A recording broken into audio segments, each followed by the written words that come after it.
Slowcap has just casually gone ahead and fixed Rematch. I know this is kind of a hot take, but in my opinion, the state of Rematch now since patch 3 is infinitely better than it was before. There are 3 big things that they've fixed that I think have just totally changed the game. The first one is the missile meta, which is now dead. The other one is that crosses are no longer OP. The priority system seems to be working really well now. And the third one is that there's way less glitchiness in the dribbling tech. Things like the Ippy slide and the golden boost, they're just nowhere near as glitchy as they used to be. These are the 3 biggest changes in my opinion, but there's also some other changes that they've brought to the game, some new features, as well as some upcoming news that I want to talk about in this video. So let's get into it.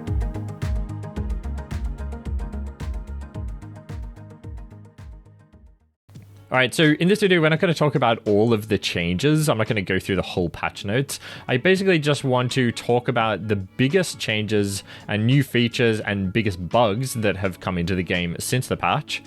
And then after that, I just want to give you my honest take on the current state of play, how the game feels since the patch, and I'll put some gameplay on screen so you can see what I'm talking about. All right, so the first biggest change that they brought into the game is crossplay. So crossplay was the biggest feature that they added according to them, and I think, yeah, it's made a massive difference to the queue times. I'm finding that I'm getting into games really quickly, particularly when 5-stacking. Also noticing a whole bunch of new players that I've never played against before that I don't recognize their names. So that's really good to see all the new players come in.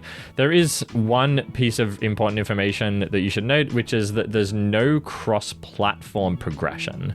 So if you're playing on multiple different platforms, you're not going to have cross-platform progression across those. So they said that to be clear, crossplay means cross-platform matchmaking, so you're playing with and against players from other platforms.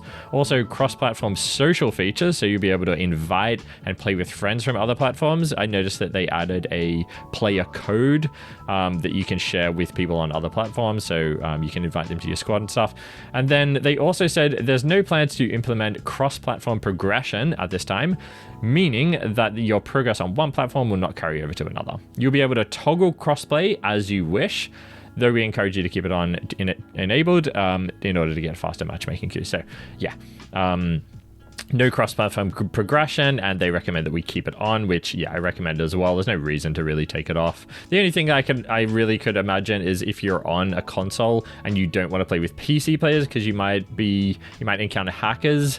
That's kind of fair enough, although honestly there's not that many hackers out there. I have only come across 3 or 4 maybe in my time, and I have like 350 hours in game, so I wouldn't worry too much about that. The next big change is the player report feature, which is a really great feature just to report those hackers and people throwing games and things like that. They said that when you report someone, you'll be able to pick a reason for the report and it will be stored on the back end. And then they can take action against the biggest offenders. And they also said that they will no longer be accepting player reports sent to us by email or through the official Discord service ticketing system. So you can't submit them via any means anymore other than the in-game system. So yeah, that's a great feature. The next one is the end game battle pass tiers, which they added 5 new tiers.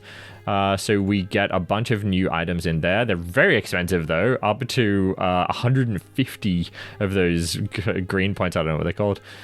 So I can't even afford all of that yet. I can almost afford it. But yeah, extremely expensive. But yeah, I definitely want that We Got This shirt. That's amazing. I want to make one of them. I might make one and put it in my merch store. So if you guys want any merch, I might make some like that soon. So I'll put it in there. Check out my merch link on screen and in the video description. Just a casual plug there.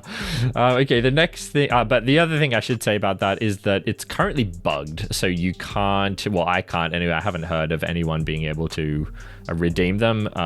Not sure when that's going to get fixed, but I did report it on the Discord server. So you can't actually claim them at the moment. Yeah, well, anyway, I can't. The next big change is that they made a lot of changes to the way that extra effort behaves. And I'm just going to read this part. So they said, note that you will see some differences on the extra effort behavior, which affects some of the emergent mechanics like the golden boost. These changes happen mostly because of necessary bug fixes, and you can expect more changes on these mechanics in future updates. We've prepared a specific post that addresses this topic, which we'll be able to share soon. So we haven't got that post yet, but I'm really looking forward to that, and I'll do a video about that once they release it. So that's cool. I'll talk a little bit more about that stuff later.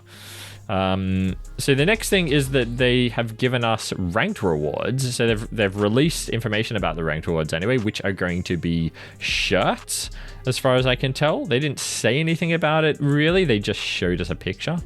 But yeah, it looks like we're gonna get shirts with the season number on it, and it'll be corresponding, we'll have this design on it corresponding to our rank.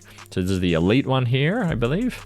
So that's cool. So they said at the end of season, 0 players ranked platinum and up will be given season rewards corresponding to the rank. So if you're below platinum, you're not going to get it. So gold, silver, bronze are not going to get any rewards.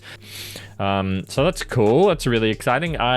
Shirts, yeah, I'm probably not going to wear that, but I would have preferred something other than shirts, probably. I think boots would be cool. I'd love to have a boot that changed the color and the effect based on your rank. That'd be awesome. Anyway, the other thing they said about the end of the season is that, they said they're going to extend the season maybe a few days. They said probably. So they said, note that due to the recent production challenges, season 0 will probably last a few days longer than initially planned.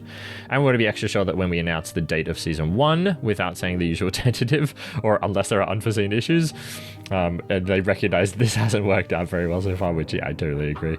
So I guess that, like it said, we want to be extra sure when we announce the date of season 1 launch. So I wonder if that means there's going to be a period between season 0 and season 1, maybe like an off season. I'm not sure if that's what that means, but yeah, that's interesting. Maybe it just means they're delaying season 0 until the start of season 1. Anyway, not 100% sure about that. So what else? So yeah, those are the main changes. I don't think there's anything else. There are a few potential bugs. So one person said that they think that there's a bug with sprinting and then defensive stancing, and you keep running for a little bit. It's like your momentum carries you forward. I'm not sure if this is a bug. I mean, it only happens if you let go of run and then press defensive stance. If you do it in the other order, you don't seem to continue running. So, and you can stop dead. So I'm not sure if this is a bug or not, but I can tell you that the way that I avoid this bug, if it's a bug, is by just dashing. So a part of my general movement is I constantly dash backwards. If I run forward and then I want to jockey the person with the ball, I'll stop running and then immediately dash backwards. So I highly recommend using that. It's a great strategy. I'm going to make a video soon and I'll include that tech or add that strategy sort of thing as a recommendation, because it's extremely effective, particularly if you're a defender. But I think everyone could benefit from that kind of movement. The other thing I wanted to mention is that there's a new passing method. There's 2 new passing methods for keyboard and mouse, and I highly recommend you use the crosshair aiming. It is absolutely incredible. And if you're on keyboard and mouse and you struggled with aiming your passes, this fixes it. Like, my passing now is deadly accurate, and it's just so damn good. So I might make another video talking about that. I'll probably include that in the video I just mentioned. But yeah, okay. Now that that's all out of the way, now I just want to take a few minutes to talk about the current state of the game. So in the intro, I talked about the missile meta's dead, crosses are no longer OP, and the priority system seems to be working well, and also the dribbling's way less glitchy. So people have been complaining that they feel like the characters or the players are much heavier, and they, particularly when you're extra efforting, that you feel like you're kind of moving a truck. So I understand this complaint, but I do think that it is sort of just on the it's more on the realistic side than it used to be. Now it feels like your player actually has some weight, and therefore it takes time to change his momentum. You have to actually, you can still stop on a dime, and particularly if you use the dash, but there seem to be mechanics in place to help prevent that and to help give your player a little bit more weight to him. So I actually like that system. I think it's good. I like feeling like I'm not just a camera floating around, that actually have some weight to me. So that's my take on that. I sort of like the way that it is at the moment. Also, so that's just dribbling, but honestly, I think this game, the best part of this game is the passing, the movement, and the positioning. Sort of, I call it the macro gameplay. You know, I love that. I love the teamwork. I love the, you know, the movement off the ball and all of the tactic and stuff involved there. I think that's wonderful. And I feel like the changes that they made to the movement and to the priority system really emphasize that part of the gameplay. And I think that's a really good thing. And so, yeah, I'm really enjoying the state of the gameplay at the moment. I feel like there's a lot more of an emphasis on passing and way less on dribbling, which is really a good thing. You don't want everyone to be bloody messy on the field, particularly with that glitchiness that was in the game before.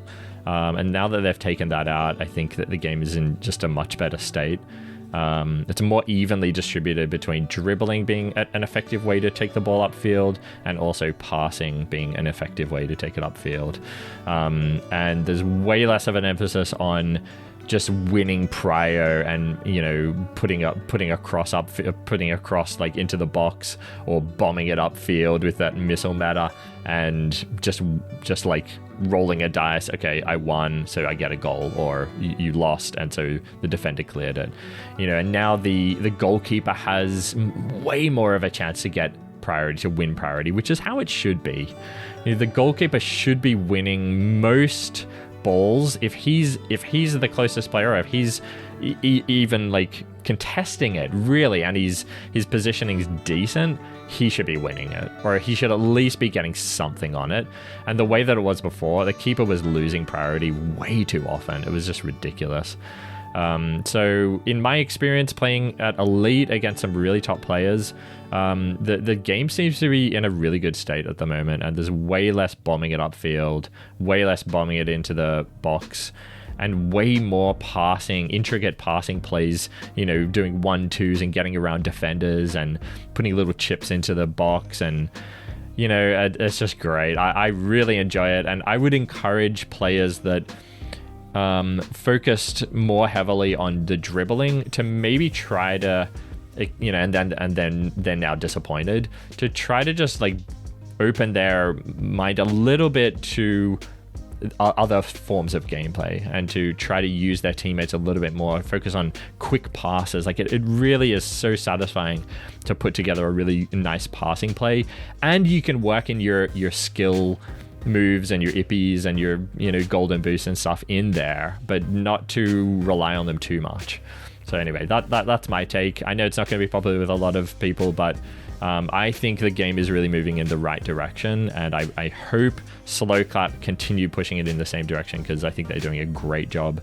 So anyway, that's my take. Let me know down below what you guys think. If you massively disagree with me, that's totally fine. I'm happy to talk about it more.